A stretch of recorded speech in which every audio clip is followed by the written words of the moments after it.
नमस्कार दोस्तों, आज हम बात करेंगे कोलंबस की, जो कि ढूंढने तो निकला था इंडिया लेकिन पहुंच गया अमेरिका। तो जो पहला सवाल उठता है कि कोलंबस इंडिया क्यों ढूंढ रहा था, तो मैं आपको बताना चाहूँगा कि उस टाइम कोलंबस ही नहीं, पूरी दुनिया इंडिया को ढूंढ रही थी। इंडिया को इसलिए ढूंढ रही थी क्योंकि इंडिया के अंदर गोल्ड, स्पाइसेस, जेम्स, ज्वेलरी, ऐसी काफ़ी सारी चीज़ें थी जो कि व्यापार के लिए बहुत ज़रूरी था। और अगर आपको पैसा बनाना है तो आप इंडिया इंडिया आओ। उस टाइम का यही रूल था। अब जो अगला सवाल उठता है कि कोलंबस ने समुद्री रास्ता ही क्यों अपनाया, वो रोड के रास्ते क्यों नहीं उसने इंडिया को ढूंढने के लिए निकला। तो मैं आपको बताना चाहूँगा कि करीबन 1500 साल तक जो लोग रोड यूज़ करते थे उसका नाम था सिल्क रोड। इस सिल्क रूट के जो यूरोप से लेकर के आपको अगर इंडिया आना है या चीन जाना है, तो इसी सिल्क रूट के थ्रू लोग आया जाया करते थे। और जो व्यापारी रास्ते में पड़ते थे, वो एक तरह से मीडियम होते थे कि कोई अगर सामान है, वो अगर आपने यूरोप से सपोज़ कीजिए उसको टर्की तक लाया जाता था। फिर उस टर्की से लेकर के फिर वही इराक, ईरान तक लाया जाता था। फिर ईरान, इराक से फिर उसको इंडिया या चाइना की तरफ लेके जाया जाता था। तो 1500 सालों तक तो यही रास्ता चलता रहा, लेकिन 1450 ईस्वी में जब जो कॉन्स्टेंटिनोपोल, जो आज का इस्तांबुल है, यहाँ पे जब ऑटोमन एम्पायर का रूल आया, तो उन्होंने टैक्सेस बढ़ा दिए। और दूसरा जो है क्रिश्चियनिटी व्यापार ना कर सके, इसके लिए उन्होंने इस इस सिल्क रोड को डिस्करेज किया। और जो तीसरा फैक्टर था वो था काफ़ी सारे जो लुटेरे होते थे, वो जब कैरावान देखते थे कोई व्यापार के लिए जा रहा है तो उसको लूट लेते थे। तो इन चीज़ों की वजह से ये जो रोड वाला जो रास्ता था वो काफ़ी खतरनाक हो गया था। अब जब कोलंबस ने अपनी ये समुद्री यात्रा शुरू की तो उसको करीबन 10 साल लग गए। जो वहाँ के राजा होते थे, पुर्तगाल हो गया, स्पेन हो गया, फ्रांस हो गया या यूके हो गया, इन सबको कन्विंस करने में कि उसको इन यात्राओं के लिए जहाज़ दिए जाएँ, आदमी दिए जाएँ, पैसा दिया जाए ताकि वो यात्रा कर सके। जो कि उस टाइम पे लकड़ी के जहाज़ होते थे। और करीबन 150-200 लोगों के साथ उसने अपनी ये यात्रा शुरू की। ये यात्रा शुरू करते हुए वो सबसे पहले वो कैनरी आइलैंड्स में पहुंचा। फिर वो कैनरी आइलैंड्स जो कि अफ्रीका के पास है, फिर वहाँ से उसने सीधा वेस्ट की तरफ जाते जाते जाते जाते और करीबन जब उसको 1 महीने के आसपास 29-30 दिन हो गए, तब उसको जब उस टाइम पे राशन का भी बहुत प्रॉब्लम होता था क्योंकि जो खाना लोग लेके जाते थे, उस टाइम पे फूड को प्रिजर्व करना आसान नहीं होता था। तो जो खाना भी होता था वो सड़ जाता था। तो इसीलिए लोग ज़्यादा दिन जर्नी यात्रा करना जहाज़ों पे बहुत ही खतरों से भरा रहता था। तो जब वो पहुंचा तो उसका करीबन करीबन फूड जो है वो ख़त्म होने वाला था। और आपको मैं कोलंबस के बारे में बताऊं तो कोलंबस ने ये कहा था कि जो भी सबसे पहले ज़मीन देखेगा उसको वो इनाम देगा। लेकिन जब वो वहाँ पहुँचे तो एक उसके जो सेलर था उसने सबसे पहले ज़मीन देखी, लेकिन कोलंबस ने इनाम अपने आप को ही दिया। तो इससे ये पता चलता है कि कोलंबस ने क्या क्या नहीं किया, कितने झूठ बोले, और उसने क्या क्या खतरनाक काम किए, मैं आपको आगे बताऊंगा। फिर वो इस जर्नी में वो पहुंचा बहामास, जो आज की डेट में बहामास है। वो सबसे पहले उसने डिस्कवर किया। जब वो वहाँ पहुंचा तो उसने देखा कि जो वहाँ के लोग थे वो कोई तोता बेच रहा था, तो कोई कोई दूसरा जानवर बेच रहा था। और उसने देखा कि कुछ लोगों ने अपने कान में कुछ सोने का पहन रखा था। तो उसको लगा कि चलो यार, यहाँ तो कम से कम सोना मिल सकता है। फिर उसने एक और चीज़ देखी कि इन लोगों के पास कोई हथियार नहीं थे। ये लोग काफ़ी तगड़े थे, रिष्ट पुष्ट थे, लेकिन इनके पास हथियार नहीं थे क्योंकि उसने जब उनको तलवार दी तो गलती से एक आदमी ने वो तलवार देखते देखते अपनी उंगली काट ली। तो इससे ये उसको पता चल गया कि इनको रूल करना बहुत आसान होगा।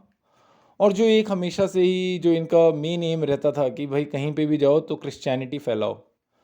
तो क्रिश्चियनिटी फैलाने में भी उसको लग गया कि हाँ यार, इनका तो कोई ऐसा भी नहीं है कि ये लोग किसी चीज़ को फॉलो नहीं करते, हथियार है नहीं इनके पास, जो ट्रेड करते हैं ये जानवरों में कर रहे हैं। सिर्फ उसने कुछ जो सोना देखा था कुछ लोगों के साथ, तो उसने ये एक चीज़ अच्छी समझी, और दूसरा उसने ये देखा कि भाई इनको तो आसानी से गुलाम बनाया जा सकता है। फिर उसके बाद उसने वहाँ से कुछ लोगों को गुलाम बना के अपने साथ जहाज़ में रखा, और काफ़ी लोगों को उसने वहाँ पे मरवा भी दिया जो भी उसके अगेंस्ट में गए, और फिर वो वापसी अपनी यात्रा शुरू करता है। तो जब वो अपनी वापसी यात्रा शुरू करता है तो फिर जब वापस स्पेन आता है, तो जब वो अपनी वो रानी इज़ाबेला के पास जाता है, तो इज़ाबेला को वो कहता है कि देखो मैं आपके लिए ग़ुलाम लेके आया हूँ, और जो है वहाँ पे कुछ लोगों के पास सोना भी था। वो सोने की डिस्कवरी जो है अगली बार मैं जाऊँगा तो और भी सोना लेके आऊँगा। और जब इज़ाबेल ये सब देखती है तो उसको काफ़ी खुशी होती है, क्योंकि उसने ये उम्मीद नहीं किया था कि कोलंबस कोई नई जगह ढूंढ लेगा। और कोलंबस के हिसाब से वो एक्चुअली इंडिया पहुंचा था, उसको ये नहीं पता था कि वो इंडिया नहीं, वो अमेरिका पहुंचा है। तो इन चीज़ों के साथ फिर वो अपनी जो दूसरी यात्रा है वो शुरू करता है। इस बार वो और ज़्यादा शिप लेता है रानी से, और काफ़ी सारे लोग काफ़ी लोगों को लेता है, और जो मेन एम रहता है कि वहाँ जाके उसको क्रिश्चियनिटी फैलाना था, जो कि राजा की तरफ से और रानी की तरफ से उसको एक मेन आदेश था। फिर वो जाता है दोबारा से उसी जगह पे बहामास में। फिर और जो उसके आसपास के आइलैंड्स हैं, हाइटी, डोमिनिकन रिपब्लिक और केमन आइलैंड्स, और धीरे धीरे फिर वो बाद में बारबाडोस, जमैका, इन सारी जो जगह हैं ये उनकी डिस्कवरी करता है। और उन उन जगहों पे जाके वो उन लोगों से कहता है कि जाओ और सोना ढूंढो। और वो एक्चुअली में उसका क्या रूल था कि जो भी कोई सोना लेके आएगा उसको एक कॉपर का या फिर आयरन का कुछ ऐसे हार सा पहना देंगे, ताकि उससे ये रहे कि इसने कंट्रीब्यूशन दिया है, इसने एक ट्रिब्यूट दिया है। और जिन लोगों के पास ये हार नहीं होता था तो उनको वो पनिशमेंट देते थे, किसी का हाथ काट दिया, किसी का गला काट दिया, ताकि इससे ये हो कि भाई जो बाकी लोग हैं वो डरे रहें और हमेशा काम में लगे रहें और सोना ढूंढते रहें। क्योंकि उस एरिया में बहुत ज़्यादा सोना था नहीं, तो काफ़ी लोग मारे जाते हैं इसकी वजह से। और जो उसकी क्रूरता थी वो बहुत ज़्यादा थी। अ, फिर उसके बाद एक और चीज़ होती है, जब वो वहाँ पहुँचता है तो काफ़ी लोग, जो बीमारियाँ थी जो कि यूरोप में थी, जैसे स्मॉल पॉक्स हो गया, ये काफ़ी सारी बीमारियाँ यूरोप से जो ये जो आइलैंड्स थी यहाँ पे पहुँचती हैं, और करीबन 60-70% जो वहाँ के नेटिव लोग थे वो इन बीमारियों से ही मर जाते हैं। और बाकी जो है, जो छोटी मोटी लड़ाइयाँ होती हैं, जो भी इनकी बात नहीं मानते या फिर उनको शोषण करते हुए काफ़ी लोग मारे जाते हैं जो वहाँ के नेटिव्स थे। तो इन जर्नीज़ में फिर फाइनली जो है उसने एक और तीसरी भी यात्रा की। जो उसकी फाइनल यात्रा थी, जो चौथी यात्रा थी, उसमें वो पनामा तक पहुँचा था। लेकिन वो पनामा के बाद जो है, जो पैसिफिक ओशन उसको मिलता, वो उसके आगे नहीं गया। तो लास्ट उसकी जर्नी पनामा तक रही और 1506 में जाके उसकी मृत्यु हो गई। तो ये कोलंबस का जो है बहुत बड़ा इसलिए नाम होता है क्योंकि उससे पहले भी लोग अमेरिका गए थे। जो वाइकिंग्स थे वो करीबन 500 साल पहले, जो वाइकिंग्स, आपका ये जो एरिया है, स्वीडन, डेनमार्क, फिनलैंड, ये यहाँ से जो लोग थे, वो लोग अमेरिका को ढूंढते हुए ग्रीनलैंड पहुँचे थे। और 500 साल पहले वो लोग गए थे, उन्होंने अपने कुछ पोस्ट भी डाले थे, थोड़ा व्यापार भी किया था। लेकिन 1500 ईस्वी आते आते इन सब का ये सब ख़त्म हो चुका था। और ये जो बात थी, ये नीचे जो है ये फ्रांस या फिर ये जर्मनी या फिर पुर्तगाल या फिर स्पेन, यहाँ पे इन राजाओं को इन सब के बारे में ज़्यादा जानकारी नहीं थी, क्योंकि ये कुछ ही लोग गए थे, जो ऊपर से वाइकिंग्स जो थे वो कुछ ही लोग गए थे। तो जो लाखों की संख्या में थी जनसंख्या अमेरिकाज़ में, वो काफ़ी लोग मारे जाते हैं, जो बीमारियां ये लेके जाते हैं इन चीज़ों से। तो आगे हम बात करेंगे। इस बीच में क्या होता है कि जो पुर्तगाल था, जब उसने ये देखा कि यार ये कोलंबस ने कुछ नया ढूंढा है, कुछ नई जगह ढूंढ ली है, तो वहाँ से फिर वास्को ड गामा जो है वो अपनी यात्रा शुरू करता है 1498 के आसपास। और वो क्या करता है कि पुर्तगाल से अगर नीचे आप आएंगे तो अफ्रीका के चारों तरफ होते हुए जो साउथ अफ्रीका का जो सबसे लास्ट पॉइंट है, केप ऑफ गुड होप, वहाँ से फिर वो जर्नी करते करते करते आज के जो कीनिया, तंजानिया, कीनिया के आसपास होते हुए फिर जो वहाँ पे कुछ जो वहाँ पे मछुआरे थे वो उसकी मदद से वो फाइनली कैलिकट केरला पहुँचता है करीबन 1498 के आसपास। तो जो पुर्तगाल ने जो है उसने भारत की डिस्कवरी की और उधर कोलंबस ने अमेरिका की डिस्कवरी की। तो ये जो है समुद्री रास्तों का इस्तेमाल करके जो ट्रेड में जो एक बहुत बड़ा बदलाव आया, वो एक और जिसने पूरी हिस्ट्री चेंज की, जो न्यू मॉडर्न वर्ल्ड हम बोलते हैं, वो उसी टाइम से शुरू हुआ था।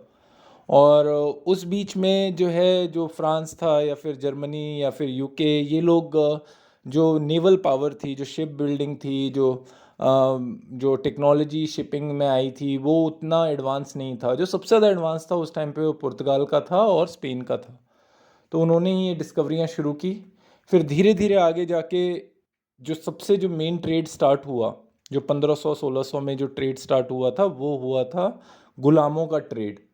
जो वेस्टर्न पार्ट ऑफ अफ्रीका है, जो आज की डेट में नाइजीरिया, नाइजर और जो ये कंट्रीज़ जो वेस्टर्न पार्ट पड़ती हैं अफ्रीका की, वहाँ से इन गुलामों को लेकर के, और ये गुलाम आपको ये बात जान के थोड़ा सा ताजुब लगेगा कि ये जो गुलाम थे ये वहीं के राजा जो है वो सप्लाई करते थे ये यूरोपियंस को, कि जो भी युद्ध में अगर कोई हार गया या फिर किसी का जो है उधार उधार रहता है, या फिर कुछ लोग जो है जिनके पास पैसे नहीं थे, या फिर तो इन कारणों की वजह से जो गुलाम थे जो अफ्रीका के अंदर थे उनको बेचा जाता था यहीं अफ्रीका के रूलर्स के द्वारा इन्हीं यूरोपियंस को।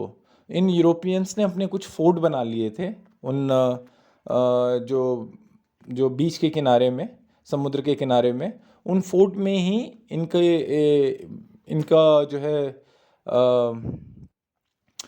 इनकी ट्रेडिंग होती थी। तो ये लोग यूरोप से सामान लाके जो है अफ्रीका में देते थे। अफ्रीका से इन गुलामों को लेकर के ये अमेरिका जाते थे। अमेरिका में इन गुलामों से फिर जो शुगर है, जो काफ़ी उस टाइम पे बहुत ज़्यादा डिमांड में थी, शुगर हो गया, प्लांटेशन हो गया, और सिल्क हो गया, या फिर आपको वीट हो गया, जो ऐसी चीज़ें थी जो कि अमेरिका में, क्योंकि लैंड बहुत ज़्यादा था और लेबर की कमी थी, तो उस लेबर को पूरा करने के लिए इन गुलामों का व्यापार शुरू किया गया। और फिर वहाँ अमेरिका से फिर जो शिप है वो यूरोप जाते थे जो वहाँ का सामान लेके। तो ऐसे पूरा का पूरा एक व्यापार का स्टार्ट हुआ। फिर बाद में फिर ईस्ट इंडिया कंपनी जो है, ईस्ट इंडिया कंपनी ने जो कि यूके की थी। अब देखिए आप कि जो गवर्नमेंट थी उन्होंने कुछ नहीं किया। अगर आप देखेंगे तो इवन स्पेन का गवर्नमेंट जो था कोलंबस के केस में, या फिर वास्को ड गामा के केस में जो पोर्टुगल जो किंग थे, या फिर यूके के जो किंग या क्वीन थे उस टाइम पे, जब ईस्ट इंडिया कंपनी की शुरुआत हुई थी, ये जो सारा का सारा काम जो है, जो प्राइवेट कॉरपोरेशंस होती हैं, जो प्राइवेट कंपनियां होती हैं, उसके अंदर लोगों ने पैसा लगा के, ये ईस्ट इंडिया कंपनी जब शुरुआत हुई थी करीबन 70 लोगों ने कुछ पैसा जमा करके और उनको बोला था कि भाई जाओ और जगह ढूंढो, नई जगह ढूंढो और व्यापार करके और हमें मुनाफा दो। तो ये मुनाफा और फ़ायदा, यही है पूरी दुनिया की हिस्ट्री, और आज भी यही हो रहा है।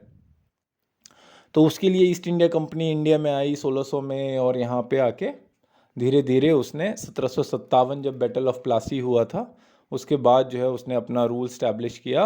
और ये 1857 के आसपास फर्स्ट वॉर ऑफ इंडिपेंडेंस जब इंडिया में हुई, तो ये जो रूल था ये क्वीन एलिजाबेथ डायरेक्टली, जो मोनार्क जो कि यूके की थी, उसके पास चली गई। तो इसी के साथ हम अपना ये वीडियो फिनिश करेंगे। आशा है कि आपको कुछ इंटरेस्टिंग चीज़ों के बारे में पता चला होगा।